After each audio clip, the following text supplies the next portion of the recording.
भरपूर बहिणींना अपात्र करण्यात आलं. हप्ता बंद. किती बहिणींचा झाला? भरपूर बहिणींचा झाला. 26 लाख आकडा कमी नाही. 26 लाख बहिणी अपात्र करण्यात आल्या. ठीक आहे, परंतु आता ज्या बहिणी पात्र आहेत, पात्र बहिणी म्हणजे ज्यांना पैसे येतात त्या बहिणी, खऱ्या बहिणी, अशा बहिणींना आता 1500 रुपये येणे सुरू झालेलं आहे. खऱ्या का म्हणत आहे मी, तर त्यामध्ये गैरसमज करू नका. खऱ्या म्हणजे या योजनेसाठी पात्र असणाऱ्या बहिणी, ज्या काही दारिद्र्य रेषेखालील बहिणी आहेत, गोरगरीब बहिणी आहेत, फक्त त्या बहिणींनाच या योजनेचा लाभ मिळेल असं आता निश्चित झालेलं आहे.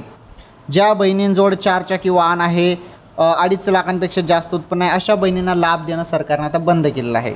एवढं लक्षात घ्या. मग माझ्या ज्या पात्र बहिणी आहेत अशा बहिणींना आता जुलैचे 1500 रुपये येणे सुरू झालेले आहे. तुम्हाला आले नसेल तर SMS चेक करा. कोणत्या क्षणी पैसे अचानकपणे खात्यामध्ये आता पडणार आहेत, जमा होणार आहेत. ओके.